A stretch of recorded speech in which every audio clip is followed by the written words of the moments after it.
Bueno, hola a todos.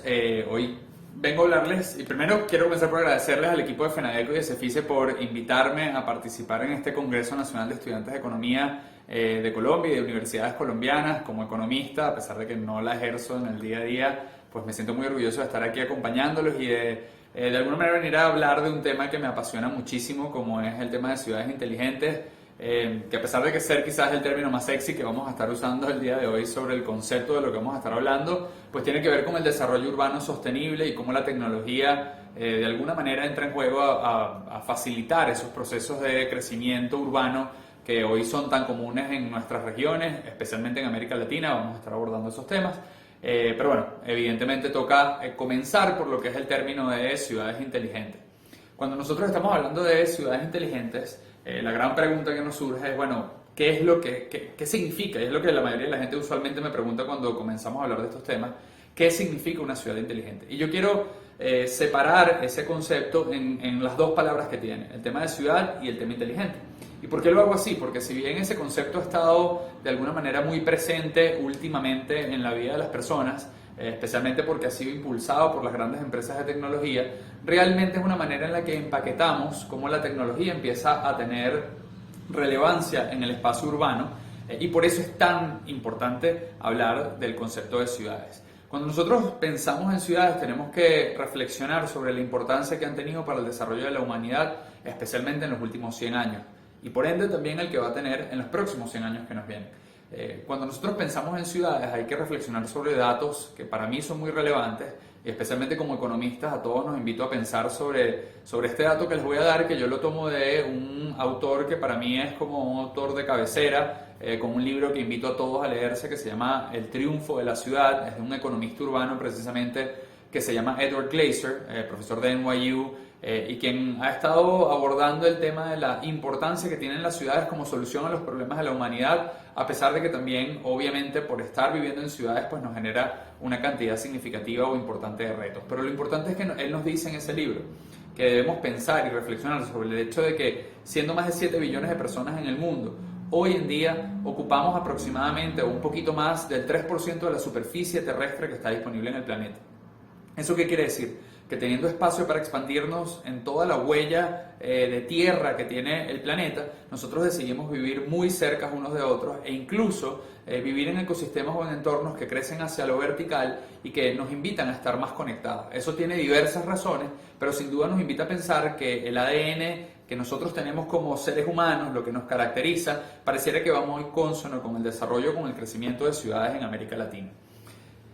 Ese fenómeno desde el punto de vista urbano, lo que tiene como relevancia para nosotros es que en los últimos 15 y 20 años se ha producido una migración exponencial de lo rural a lo urbano. Es decir, de pasar de vivir en grandes extensiones de tierra a pasar a vivir en entornos que son considerados ciudades. Cuando hablamos de ciudades tendemos a hablar de espacios físicos donde, dependiendo de la clasificación que utilicen, pero si nos vamos por lo menos por la de las Naciones Unidas, espacios o asentamientos humanos donde hay más de 10.000 personas en ese mismo espacio. Eso quiere decir que nosotros hemos venido teniendo un crecimiento importante en la cantidad de ciudades que tenemos en el mundo.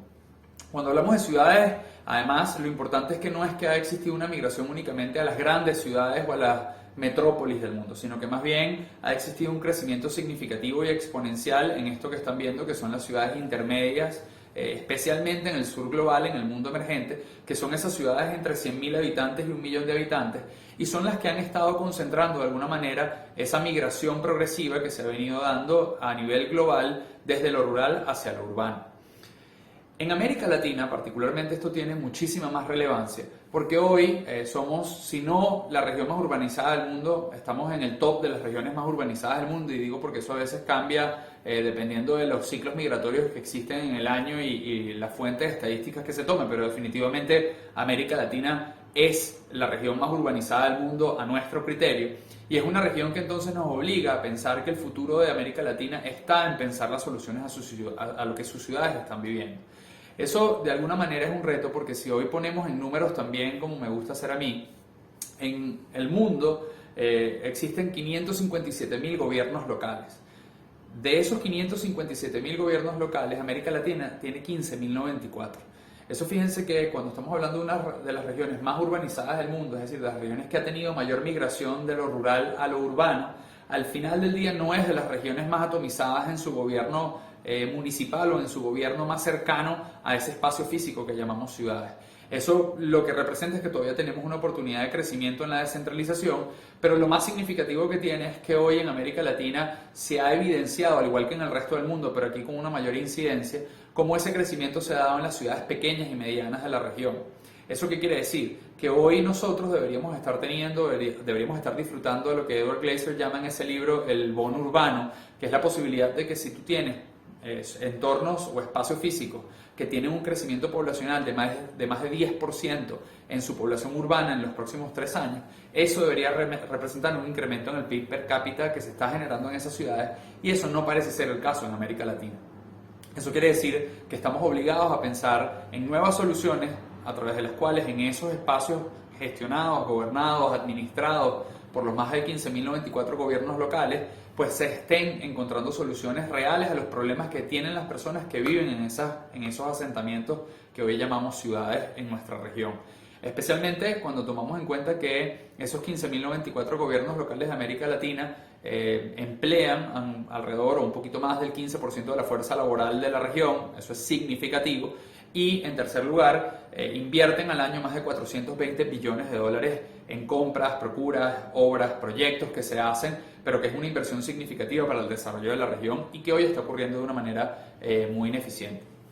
Hablar del tema urbano, además, no es solo hablar del fenómeno que existe en administrar, gestionar o vivir en una ciudad, sino que tiene que ver de manera directa con los objetivos de desarrollo sostenible que han sido identificados por las Naciones Unidas y por la comunidad internacional como prioritarios en la agenda que nosotros debemos impulsar como ciudadanos que coexisten y cohabitan en este mundo. Y por eso cuando nosotros vemos que el Objetivo de Desarrollo número 11 tiene como premisa alcanzar ciudades y comunidades sostenibles, eso implica que estamos hablando de un tema que es sumamente relevante para la agenda mundial. Esa agenda además tiene varios pilares que están trazados en el ODS, entre los que podemos tener el asegurar acceso a la vivienda, cosa que en América Latina para la población de estratos medianos abajo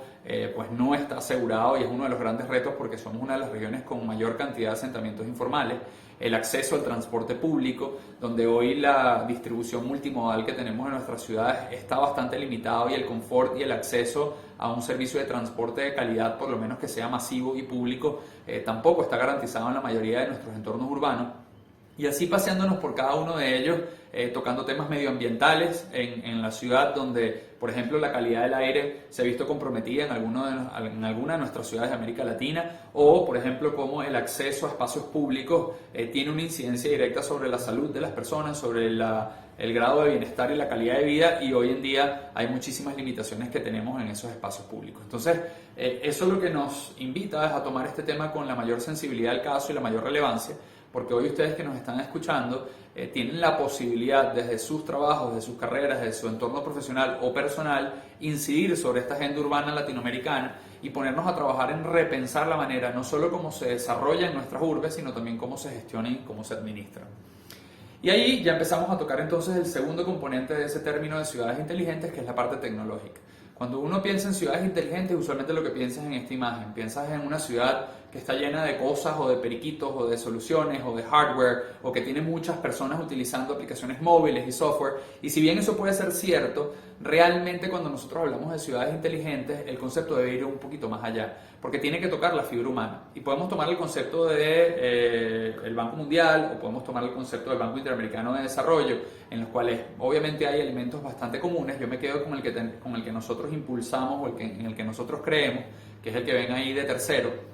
que es un mecanismo para repensar la gobernanza de la ciudad a través de la data y de la infraestructura que permite. Cuando decimos infraestructura, de la infraestructura de conectividad, de servicios, de acceso a esa tecnología, para que se permita o se dé o se habilite una mejor conexión entre la población y de la población con los distintos actores urbanos, como puede ser el sector privado y el sector público. Es decir, cuando nosotros pensamos en ciudades inteligentes, reconocemos la importancia de la ciudad como espacio,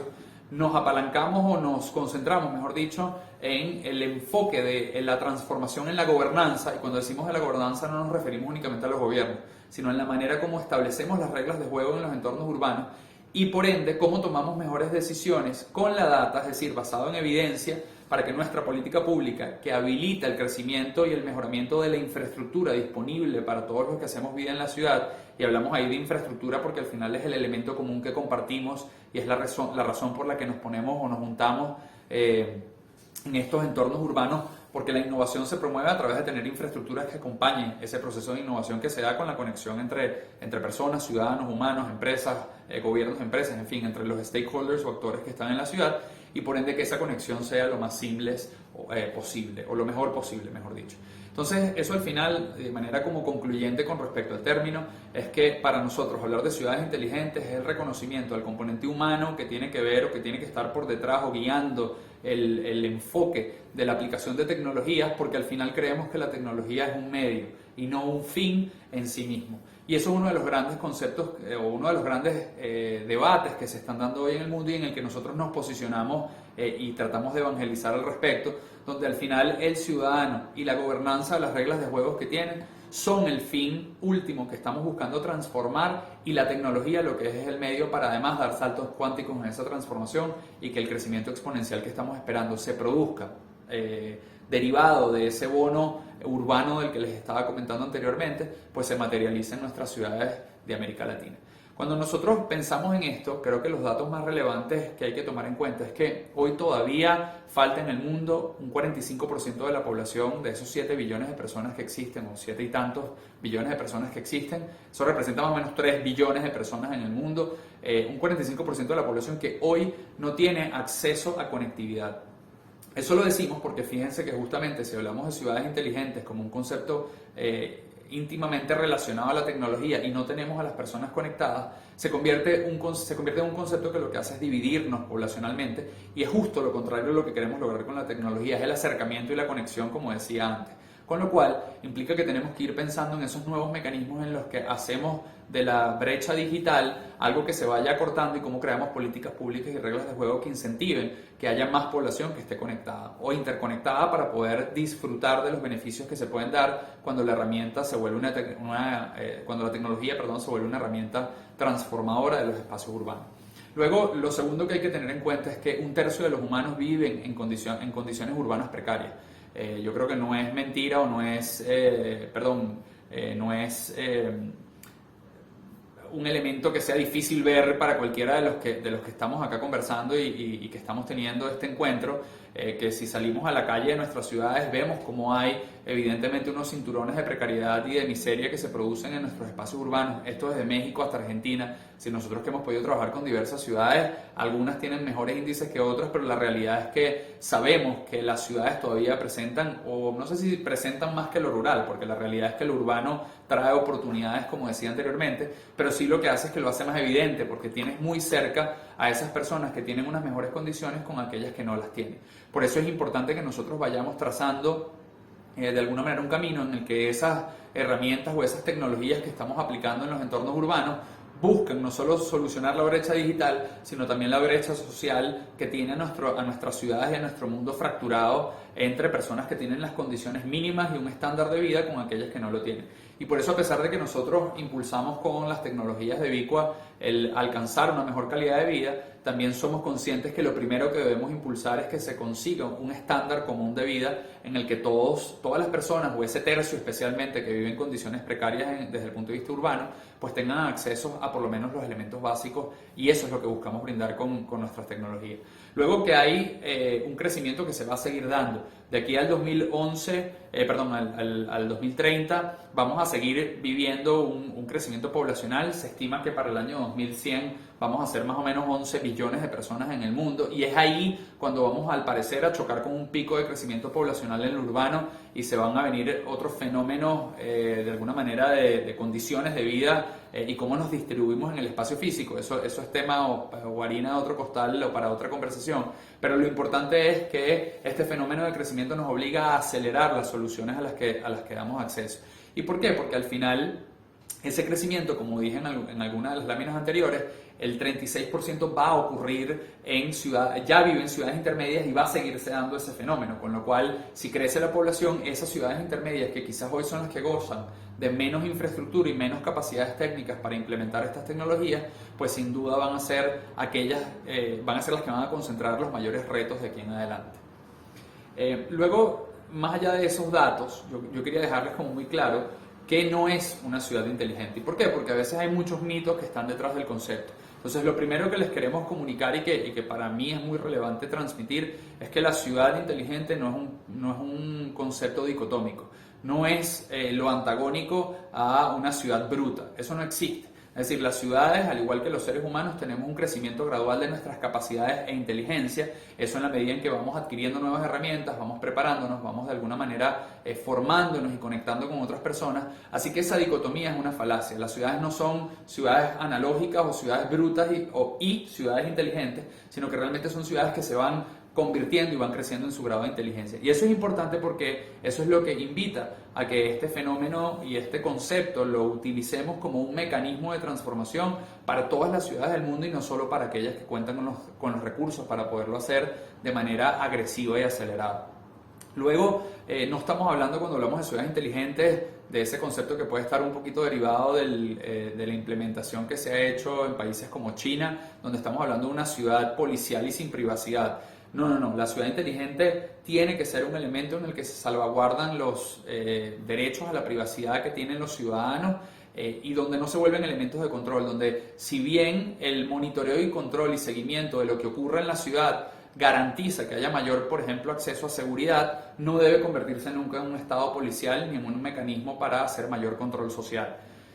Entendemos que las dinámicas entran en juego donde los gobiernos que implementan estas tecnologías pueden usarlo para uno u otro fin, pero la verdad es que siempre tratamos de ilustrar o educar en el sentido de que ese no debe ser el objetivo que se persiga y debemos ser muy conscientes en el activismo urbano de combatir aquellos espacios donde se vuelve un estado que utiliza la tecnología para alcanzar una ciudad que es policial y sin privacidad, porque al final eso lo que va a derivar es en tener menos crecimiento y menos capacidad de desarrollar nuestros entornos urbanos.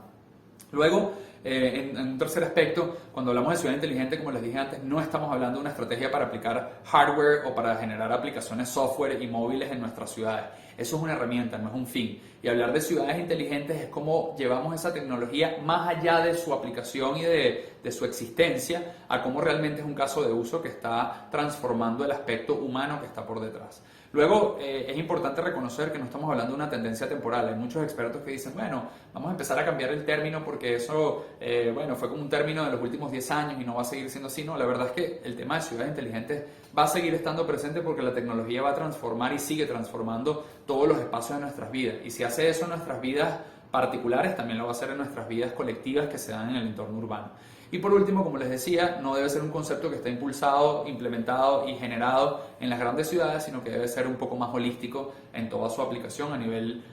regional, a nivel global, pero también a nivel desde el punto de vista del tamaño de las urbes que lo están llevando a cabo. Ahora, hablar de ciudades inteligentes evidentemente no es solo hablar del concepto, porque uno sería muy aburrido. Aquí lo que buscamos es que en primer lugar sea una conversación en la que todos nos sentimos incluidos, pero en segundo que sean herramientas prácticas que nos ayudan a aquellos, especialmente ustedes que están de alguna manera interesados en este tema y en convertirse en profesionales que desarrollen este concepto y lo permitan hacer accesible, en que esto al final también requiere un liderazgo desde el punto de vista humano, que tenga y cuente con el conocimiento y las competencias para poderlo impulsar, porque hablar de ciudades inteligentes también conlleva unos retos de aquellos que trabajamos en eso. Lo primero es que hay que reconocer que hay actores que son claves y todos deben de alguna manera jugar en, si es por ejemplo una empresa, un startup, lo que piensan sacar como lo es Vicua, entender que eso es la dinámica de todos esos actores involucrados en el uso de tu tecnología lo que te va a llevar a hacer una implementación exitosa. Con eso hablamos de los ciudadanos, la empresa privada, que tiene un factor fundamental en el desarrollo no solo de nuestra región, sino también de una mayor sostenibilidad en nuestros entornos urbanos, los gobiernos, que para nosotros, y por ahí comenzamos siempre nuestra cadena, por ese approach o ese enfoque de arriba hacia abajo que creemos que facilita las transformaciones a nivel de política pública y que son los que le dan la institucionalidad al ecosistema urbano, las ONGs en las que se agrupan, especialmente aquellos activistas que defienden esos derechos que decíamos antes están embebidos en la vida en ciudad y no deben ser vulnerados por la implementación de las tecnologías, y las multilaterales que lo que hacen es incluir esta agenda que estemos desarrollando en los espacios urbanos locales como parte de una agenda global. Así que sigo insistiendo, todo comienza con los humanos y comienza con el entendimiento de esos actores. Ahora, para ustedes que están ahí y quieren desarrollar, bien sea desde el sector público o desde el sector privado o desde el sector activista, ciudadano, de alguna manera incidir o generar proyectos e iniciativas que tengan que ver con ciudades inteligentes, hay que reconocer qué tipo de capacidades y qué tipo de herramientas deben tener ustedes desarrolladas. La primera es que debe venir impulsado por un liderazgo visionario. ¿A qué nos referimos con eso? No importa el sector en el que estén, deben ser inclusivos en mostrar esa visión positivista que tiene la aplicación de tecnología para desarrollar los entornos urbanos. Si no se vuelve o si no se da desde una visión positivista de la tecnología, eso lo que genera es grandes miedos, grandes rechazos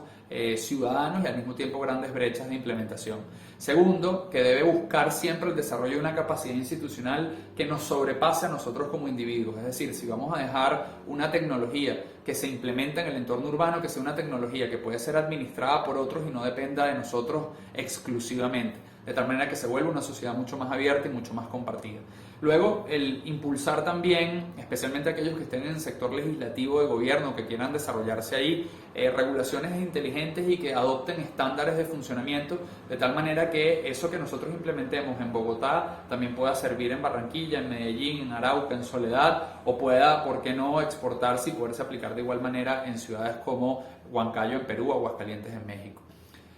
Luego, debe impulsar que nuestros gobiernos sean más ágiles. En la cola de transformación digital, esto no lo digo yo, lo dice el Banco Interamericano de Desarrollo en su última publicación, 82% de las instituciones de gobierno están todavía en una etapa temprana de madurez digital. Eso quiere decir que todavía se mueven a un ritmo muy lento para las necesidades que está teniendo nuestra población. Por eso es que es tan relevante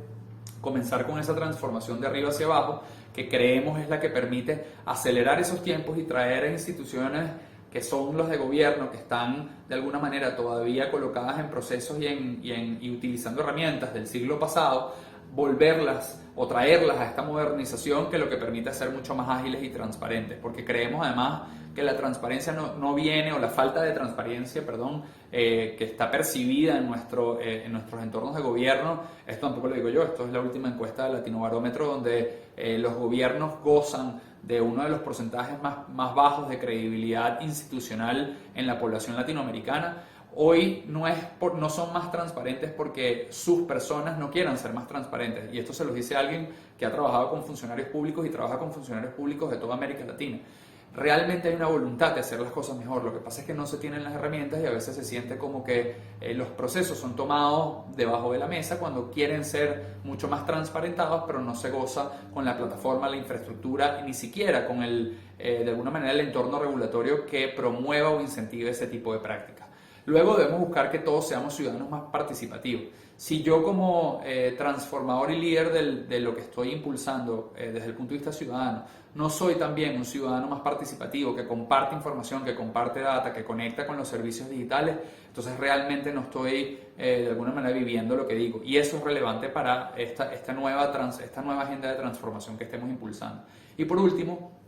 que realmente se pueda dar en América Latina, especialmente donde no estamos caracterizados por eso, una planificación integrada y adaptativa. Cuando decimos planificación integrada y adaptativa, nos referimos a que sea una planificación que sea consciente de la importancia de planificar recursos hacia adelante, pero también que sea muy rápida en adaptarse a las nuevas necesidades, a los nuevos requerimientos. Eso quiere decir que, como en conclusión de esas habilidades humanas, hoy es necesario que conozcamos las características que tiene el futuro urbano de nuestra región y del mundo, que implica ser o entender lo que significa ser una ciudad más sostenible, que hayan ciudades centradas en el ciudadano, que sean vibrantes en la economía porque contribuyen a la productividad a través de la innovación, que sean accesibles para todas las personas, incluso aquellas que son las más vulnerables y que no tienen de repente todos los medios para poder acceder a estas bondades de la transformación urbana digital, que estén bien gobernadas y sean resilientes en su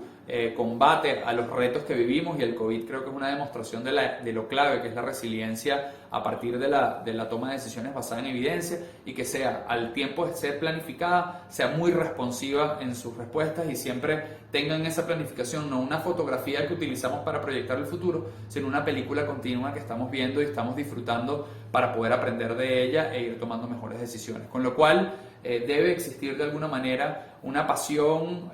hacia esa visión que se está dando, pero también una paciencia en poderla implementar, porque los procesos de transformación urbana toman tiempo, y por eso siempre planteamos que, por ejemplo, en el espacio GovTech es relevante que inversionistas, actores, startups, sector privado y sector público entiendan que esas transformaciones puede que tomen, por ejemplo, 8 o 10 años, pero va a valer la pena que invirtamos el tiempo en desarrollarlas, porque es lo que nos va a permitir ir de unas ciudades consideradas rudimentarias en su forma o en su enfoque de gestión a ser unas ciudades que logren escalar con base en los retos poblacionales que vamos a estar teniendo. Por eso ahí uno de los elementos que nosotros colocamos como aprendizaje también importante es que exista la apertura y el conocimiento de los nuevos modelos de negocio que se dan en las ciudades a partir de la tecnología. Lo primero es que hoy la tecnología nos permite tener servicios que estén digitalmente integrados. Hoy yo puedo conectar, como pasa en nuestras ciudades, una aplicación como Rappi, que comenzó por darme servicio de delivery con un tema de movilidad, con un tema de trámites que quiero realizar con las encomiendas que genero. Es decir, los servicios que están digitalmente integrados nos permiten flexibilizar y darle mucho más dinamismo al entorno urbano. Lo segundo es que hoy el sector público debe buscar que exista una tercerización innovadora de los servicios públicos. No puede ser algo que solo administre la ciudad. ¿Por qué? Porque el costo y el requerimiento de infraestructura, por cierto, valorado por el Banco Interamericano de Desarrollo en más de 1.8 trillones de dólares, el déficit de inversión en infraestructura que tenemos no va a ser subsanado solo con los bienes públicos ni solo administrados por los bienes públicos. Si no logramos que haya una tercerización de esos servicios y haya un compartir del riesgo, no van a existir el flujo de fondos necesarios para cerrar esa brecha de infraestructura. Y eso solo parte del desarrollar los esquemas de alianzas público-privadas con un entendimiento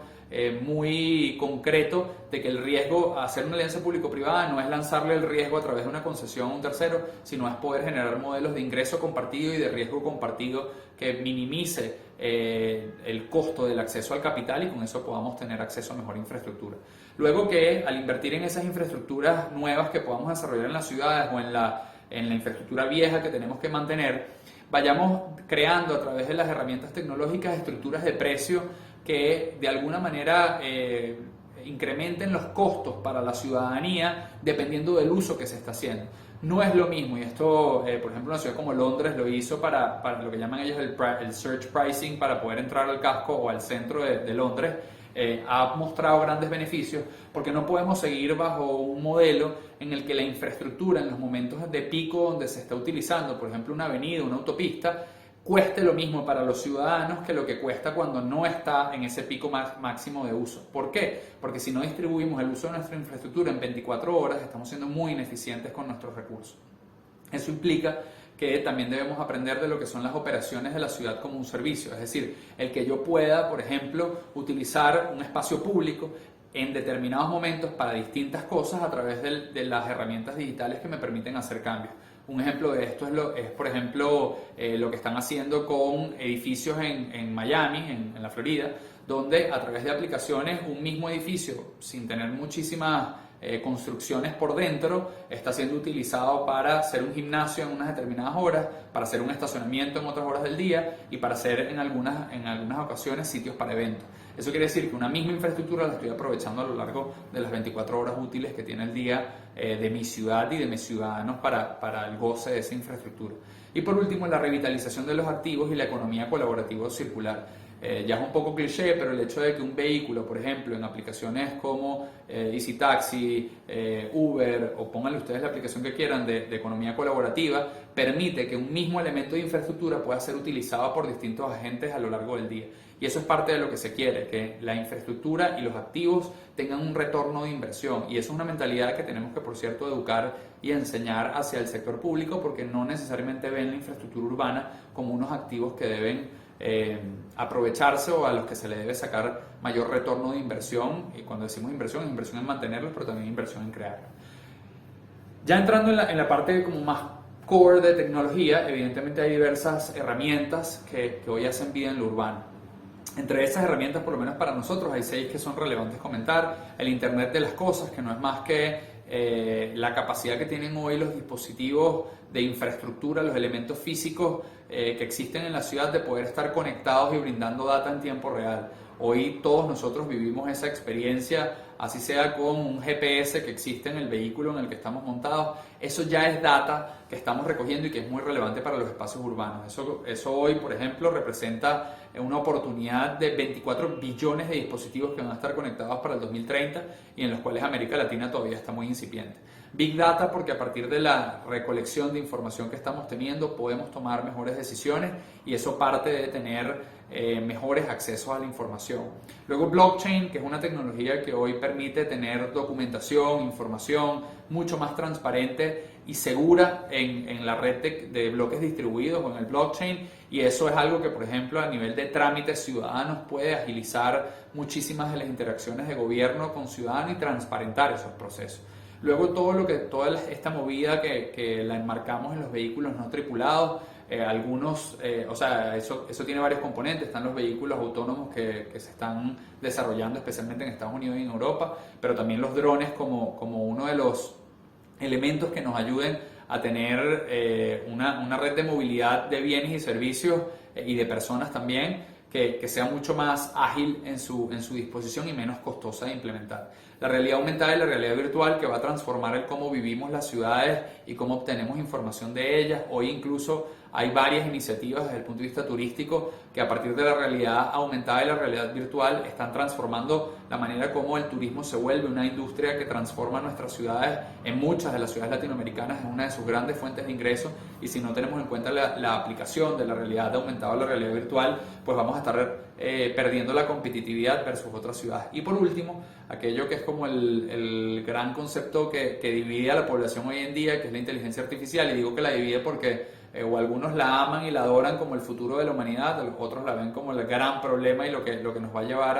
a desaparecer como especie, pero realmente yo creo que la inteligencia artificial lo único que representa es una grandísima oportunidad para nosotros poder liberar las capacidades del humano en aquellos procesos rutinarios en los que no agregamos mucho valor y en los que hemos concentrado nuestra fuerza laboral históricamente, para que eso lo haga la inteligencia artificial y podamos los humanos concentrarnos en aquello que realmente nos hace humanos, que es las relaciones interpersonales, el convencer y el avanzar o evolucionar el pensamiento social, político que tenemos en nuestros espacios urbanos, y dejar esas tareas más recurrentes a esas nuevas tecnologías que utilizan la inteligencia artificial como elemento de transformación. Para ello es importante, y siempre pongo esta imagen porque lo que quiero ilustrar es que en todos los espacios del funcionamiento de las ciudades hay cabida para la tecnología, sea con autobuses inteligentes, producto de lo que llamamos los vehículos los vehículos no tripulados o estos dispositivos no tripulados, los controles de tráfico que hoy pueden acelerar y cambiar el tiempo de recorrido de una persona, hasta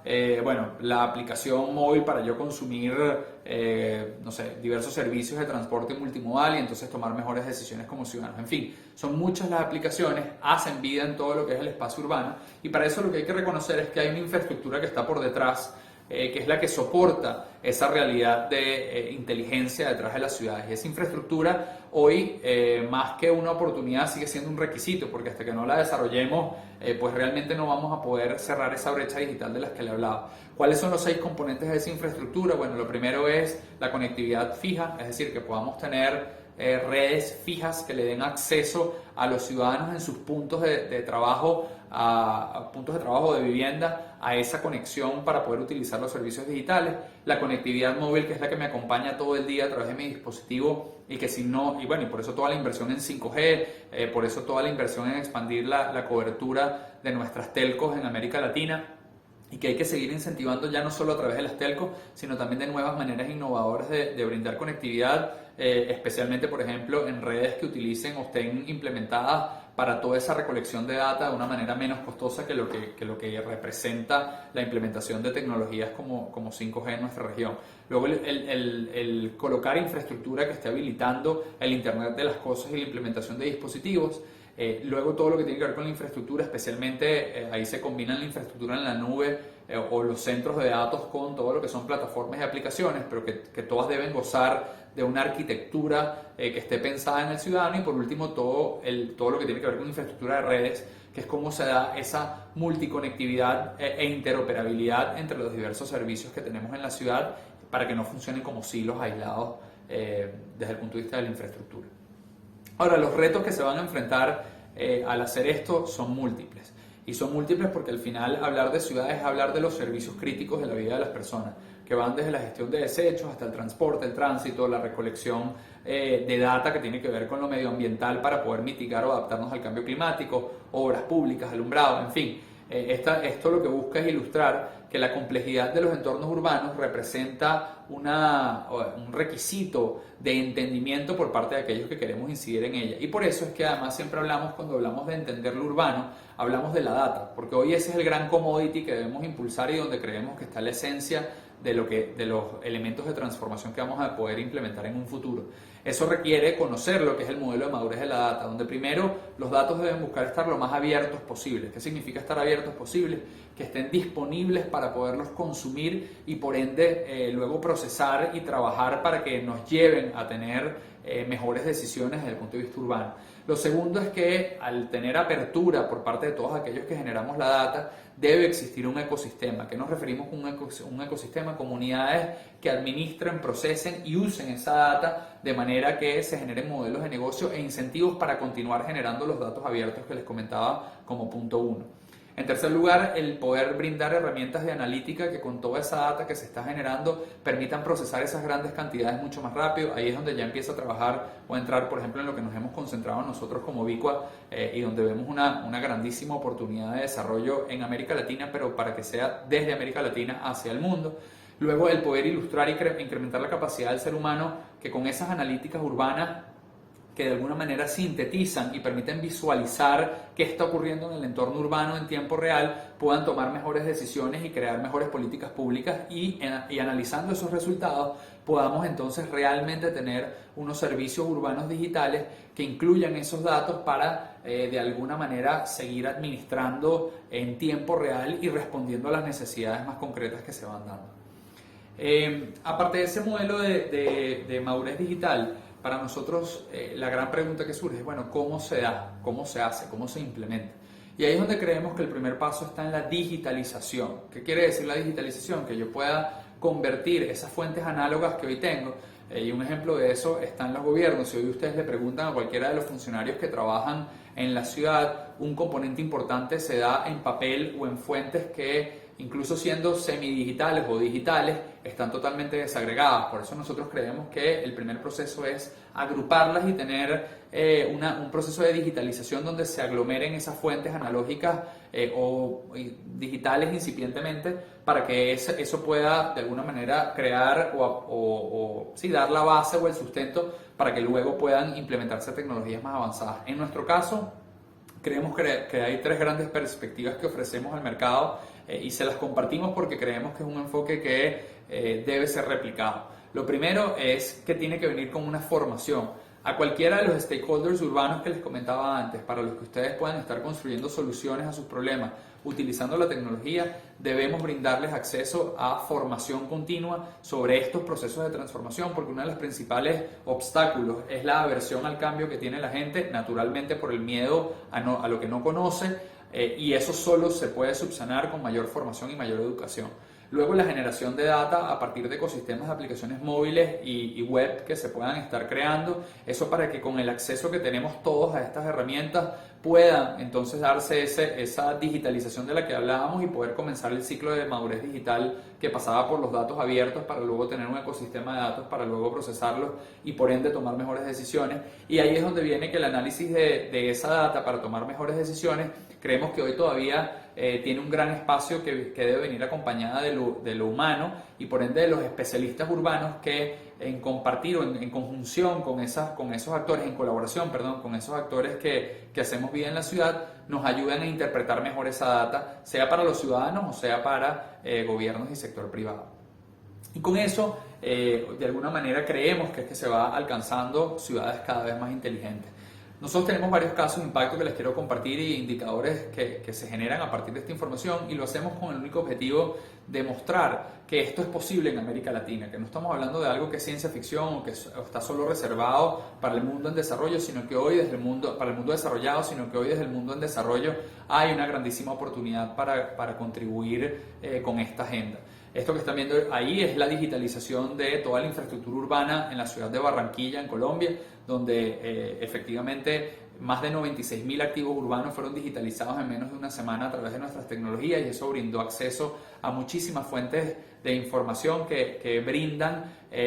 un diagnóstico claro de lo que la ciudad tiene y con lo que cuenta para poder tomar mejores decisiones en sus servicios públicos. Al tener esa data, nosotros podemos hacer un diagnóstico muy rápido, ahí viene la parte de analítica y procesamiento, de cómo está la calidad de esa infraestructura y qué tanto hace falta que se mejore o dónde podemos colocar las prioridades en la agenda. Eso puede venir porque no exista la data, o puede venir porque existiendo la data realmente nos demuestra que entonces la calidad de esa infraestructura no es tal.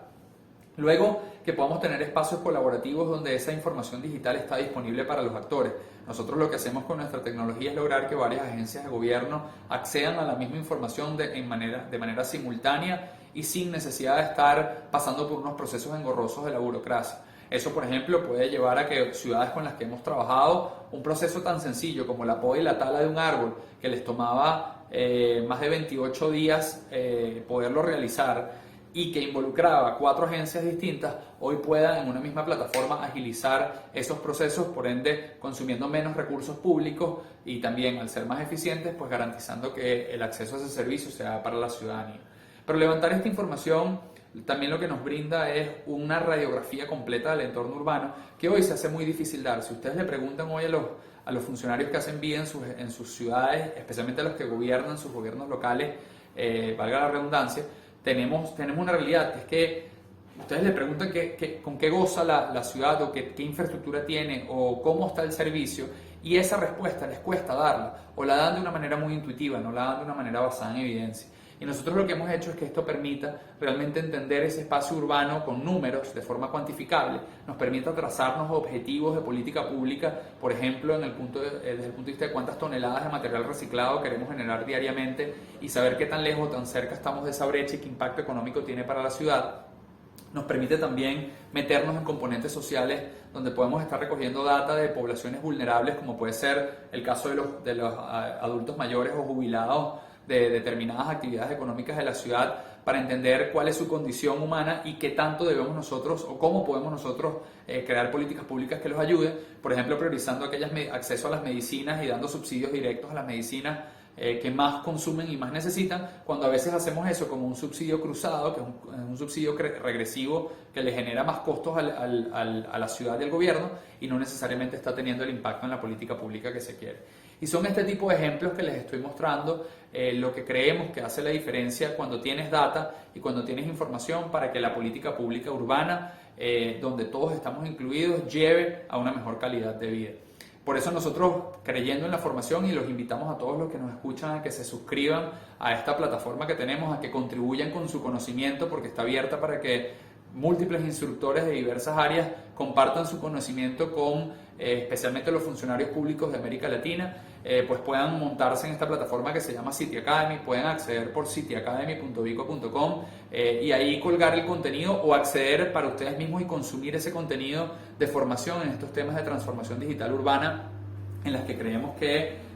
pues se brinda una oportunidad de socializar y abrir el conocimiento, hacerlo público, para que haya una mayor o mejor interacción entre los ciudadanos. Luego, que utilizando esa data nos permita también llegar a conclusiones muy específicas. Esto es un ejemplo de data tomada en Barranquilla en colaboración con Waze, donde pudimos identificar cuáles eran los nodos más críticos que generaban accidentes viales, cuáles eran los que generaban más muertos. Y a veces eso nos rompe paradigmas, porque no necesariamente, por ejemplo, existe una correlación entre más accidentes y más mortalidad. A veces hay espacios donde, teniendo una menor incidencia de accidentes viales en la ciudad, por ejemplo, se da una mayor mortalidad y es donde realmente están los nodos críticos que hay que subsanar. Esto lo digo porque, por ejemplo, ese tema de la accidentalidad vial es hoy una de las top 5 causas de muerte en América Latina, muy poco abordada por la agenda pública y realmente uno de los flagelos más importantes que tenemos. Y fíjense que si nosotros le ponemos números y data, es la manera como podemos de alguna manera concientizar a la población y al mundo de estos elementos que tenemos. Y luego, cómo empezamos a crear correlación entre aquellas cosas positivas que nuestra ciudad tiene con el modelo de sostenibilidad administrativo y financiero de la gestión urbana. Por ejemplo, nosotros con ciudades hemos descubierto que inversiones en mantenimientos preventivos y correctivos de los parques y espacios públicos que incentivan el ejercicio de la ciudadanía, o lo que llaman en Colombia los biosaludables, bueno, tiene una incidencia directa en 1 kilómetro a la redonda, subiendo un 11% en la capacidad de recaudo del impuesto predial y la voluntad de contribución del impuesto predial por parte de los ciudadanos. Eso es lo que empieza a traer más recursos hacia la ciudad, la ciudadanía empieza a crear o a creer y a ver cómo esos recursos se transforman en mejor calidad de vida, y eso es lo que genera un círculo virtuoso que termina decantando de alguna manera la agenda de sostenibilidad, porque al final tenemos que reconocer que esa agenda de sostenibilidad está o debe estar amparada no solo en intervenir el espacio público, sino que ese espacio público, como decía antes, y creo que nosotros como economistas lo valoramos, genere un retorno de inversión tanto en lo social como en lo económico para los ciudadanos de esa ciudad y por ende genere mayor competitividad. Yo con eso me despido agradeciéndoles el tenerme acá y permitirme compartir un tema que me apasiona muchísimo. Les pido que por favor todos aquellos que quieran crecer o desarrollarse en estos temas no duden en ponerse en contacto con nosotros. Pueden hacerlo a través de la página web que ven ahí, pueden hacerlo a través del correo de contacto @vicua.com, nuestras redes sociales @vicua _bajo en la mayoría de las redes como Instagram y Twitter. Y también a que formen parte de esta comunidad que hemos ido creando en City Academy, donde esperamos que muchos de ustedes compartan su conocimiento o se dediquen a investigar y a compartir artículos que sean de valor para el resto del ecosistema de América Latina, de los entusiastas en la ciudad, y eso lo pueden hacer accediendo a través de cityacademy.vicua.com. Así que nada, me despido agradeciéndole a FENADECO y a CEFICE por tenerme acá. Me encanta estar en este Congreso Nacional de Estudiantes de Economía y espero que ustedes como economistas le vean el valor, igual que se lo vi yo en mi momento, a trabajar y a transformar los espacios urbanos de América Latina, porque creo que ahí es donde está la gran oportunidad de construir y desarrollar una región que le aporte, o sea, que crezca y que le aporte a toda esta agenda de sostenibilidad y desarrollo sostenible que se está empujando a nivel mundial. Me despido, gracias.